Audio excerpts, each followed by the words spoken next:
Here's what we're going to do today. That wall that runs the length of this section, we're going to cap where we put the new box cutter. I installed that. Now the reason we're going to do that is because walls themselves can be permeable to water, but also because the old flashing that's in here, I don't know whether you can see it along there. There you go, down the bottom. You can see it's all starting to rust. So anything that's landing on the wall and gets caught on that lip will find its way through. So what we're going to try and do is cap the wall and get it under that plumbing pipe. Alright, first thing we do is disconnect any clips holding the old plumbing pipe down. All that is transferring water, and we're going to get the wall nice, flat, clean. Anything that's on it, you check it, that's all done.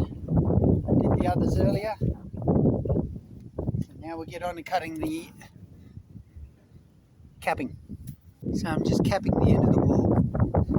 So I'm just going to cut a little lip on the front of that, come down to about there, so that when it gets to the end of the wall there, it just comes over, caps it, and no water can get under it. Okay, got our little set square. Now we want to come down, going down 80, measure 80. There you go.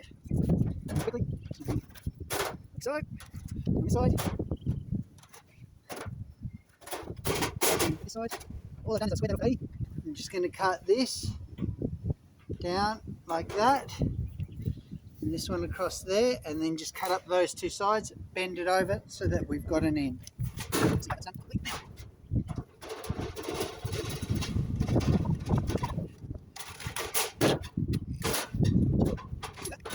other side.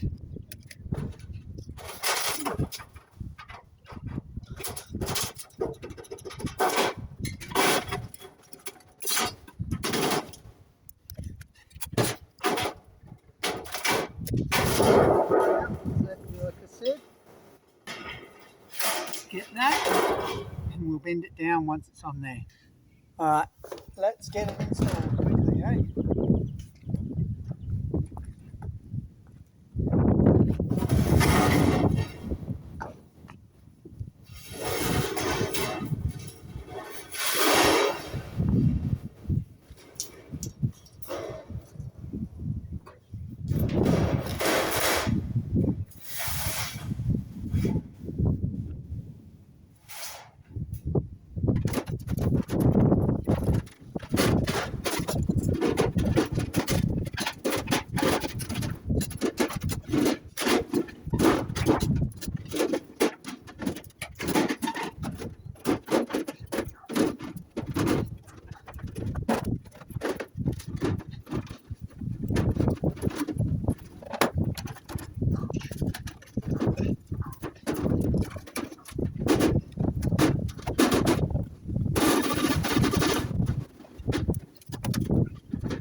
Alright, now normally I would have just built that now with duck bills, but because this plumbing pipe's here, I never got to do that. So now I just put a rivet in that side and a rivet in that side to keep it secure. Just something quickly to note, this little slip joint here, I've just had to add a little bit of extra silicone, because as we came over, I've just done this and it's a little bit wet, and as we came over, the bottom of this, it scraped the silicone away.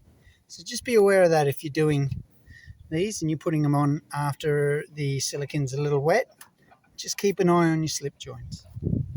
Now, normally I would bend that up with duck bills to give a really, really sharp edge across there, but I couldn't do it this time because the pipe was in the way. But that'll look good from the floor. Now, when you're doing one of these. I'm just going to show you because it'll make your life a lot easier. When you're measuring the wall, don't measure it the exact same size, okay? Give it an extra 5 or so mil, and what you do is you overbend this. So that shouldn't be bent at 90, should be bent at maybe 95, okay? Because the extra bend, what it'll do is it'll give you a bit of movement. Because when you talk about walls, and we're talking about this one, it's probably a good 15, 16 meters long. It's not going to be perfectly straight, so you have to allow for the fact that it could be slightly out. And if you try and make it exact and you get it slightly wrong, it just won't work. So there's a couple of ways of doing that. I slightly overbend it, make it a bit bigger. Okay, we'll put some plugs in there to hold it all in place. And also you'll see on this side, I give it a little lip against the wall. Now that just allows me a little bit of movement with this if the wall starts getting really, really far out. So that's the way you overcome a not straight wall. So now we're just going to put the other one on. You can see what we've done. This area here, which was the wall, which has a few holes in it and could possibly leak, we've just covered it all with a non-permeable waterproof covering. And so now we know that when the water lands on here, run down, drop into the box gutter, there'll be no dramas. Alright, so I showed you on the other one how to knock in the joints. I'm going to do the same on this.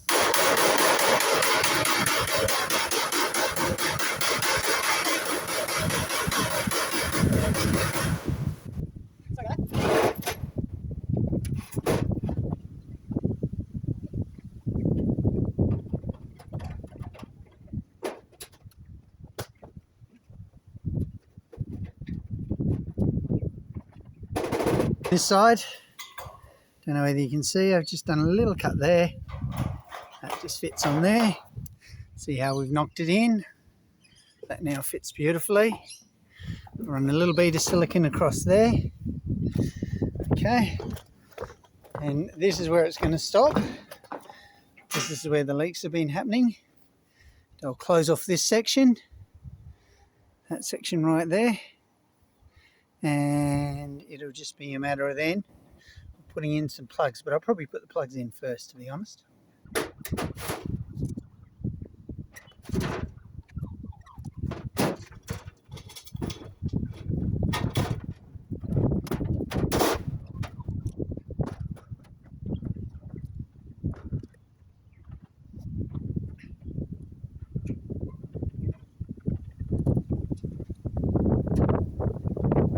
So you can see I've had to shut it off there so weather won't get into it. Look, normally you would do it all the way along, but the reality is that flashing's okay, and down here this box gutter's okay, and at some stage that's going to be replaced. When that gets replaced, you'll find that what we'll do is we'll just extend the capping all the way down, but for the time being that is the problem area, so that's why I'm capping it. And I'll put some silicone on that, seal it to the wall, and Bob's your uncle, it's all good.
Okay, so there you go. That's what it looks like. Finished to the end.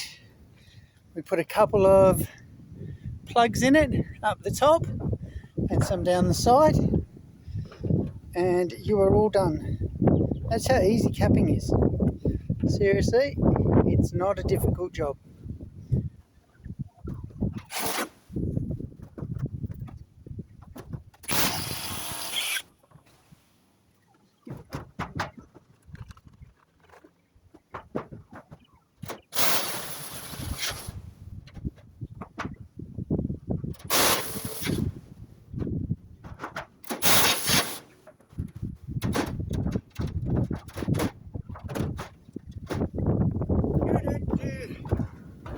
Well, that's a bit annoying.